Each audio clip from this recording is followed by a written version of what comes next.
Premier arrêt dans la région, Arras.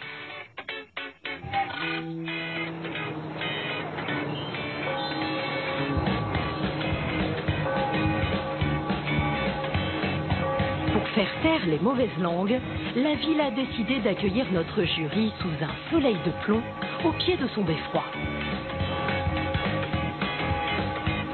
Ce beffroi, il a été intégralement détruit pendant la guerre de 14. Alors ce qu'on voit là, il faut imaginer ça, un vide, des ruines absolues dans ce bâtiment auquel les habitants étaient tellement attachés. Ça a été vraiment une région très endolorie par ce conflit. Et pour obliger nos experts à admirer le soleil, leur guide du jour les attend au milieu du ciel. Eh oh! Oh, mais regardez ça! Il est là-haut! Bougez pas, je descends!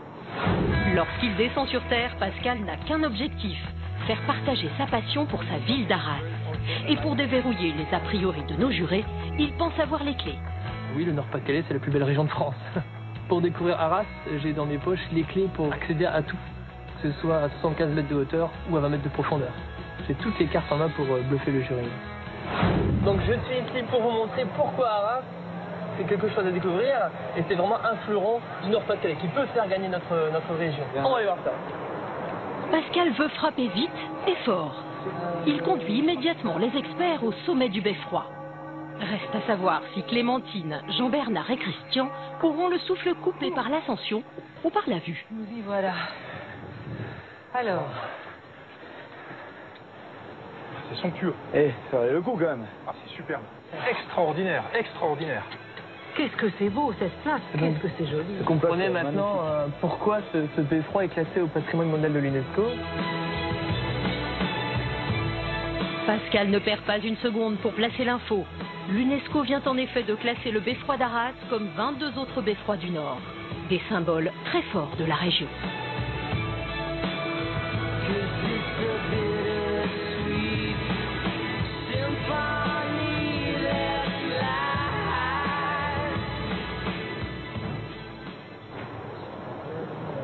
Espérons que nos jurés ont bien profité du soleil d'Arras, car Pascal leur réserve une visite beaucoup moins estivale. Le guide conduit nos experts dans un lieu totalement inattendu, un fast-food. Pascal aurait-il décidé de s'aborder tout à coup sa région? Manger un kebab, non. Ouais, je vous amène à un petit restaurant, c'est pas pour manger, mais c'est pour découvrir cette trappe secrète qui est ici sous cette table. Parce qu'elle ne me dit pas qu'on va aller dedans. Et si on est monté très haut, eh bien on va descendre très bas cette fois. Parfait.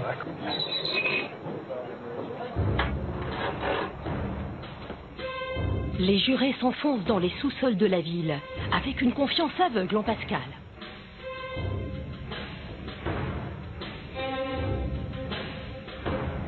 Oula, ouh, la vache! On va découvrir des carrières, notamment la carrière Wellington. C'est impressionnant ça. Ah, alors la fameuse carrière Wellington.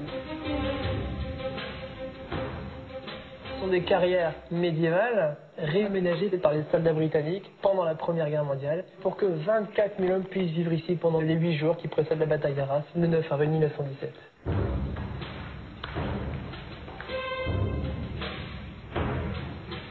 Durant la Première Guerre mondiale, les combats font rage en surface et la ville est en grande partie détruite. En 1917, à 20 mètres sous la terre, les Britanniques et surtout les Néo-Zélandais rassemblent en secret une armée de 24 000 soldats. Pour les accueillir, ils travaillent comme des forçats dans ces immenses carrières de craie qui datent du Moyen-Âge. Ils réussissent l'exploit de creuser en 6 mois 22 km de tunnels dans le but de relier toutes les carrières. L'idée, c'est quoi? C'est de pouvoir transporter des troupes par surprise au plus près des lieux des combats. Alors ici on arrive à une grille qui marque vraiment la séparation entre l'espace qui est visité par le public et un espace qui vraiment n'a accueilli très peu de personnes depuis les 2 guerres mondiales. Donc on ouvre la grille. C'est là. On est privilégiés là. Ah tout à fait, tout à fait.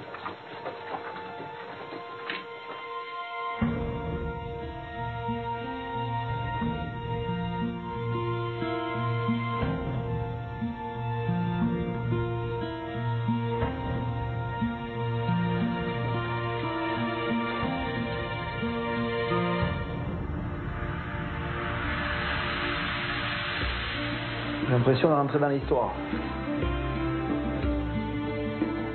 C'est un véritable voyage dans le temps pour nos jurés. Ils rentrent dans l'intimité des soldats. Rien n'a bougé depuis près de 100 ans dans ces carrières. Je suis surpris d'arriver comme ça, puis de trouver voilà, tous ces objets. C'est incroyable ça. L'obus, vaut mieux pas y toucher parce que justement ce sont des objets laissés ici par les archéologues. Ce sont des écuelles laissées par les soldats. Des vieux godillots, regardez, ça doit être des brodequins de la guerre de 14. C'est un objet intime, c'est un objet personnel, ça a été porté par un brave gars. Alors là, c'est là que l'imagination doit travailler. Ouais. Ces objets, c'est symbolique, ça a vraiment une vraie histoire, quoi. Moi qui ne suis pas rentré souvent dans l'histoire, ni par les livres, ni, ni à l'école, je trouve que c'est, pour moi, c'est un vrai moment.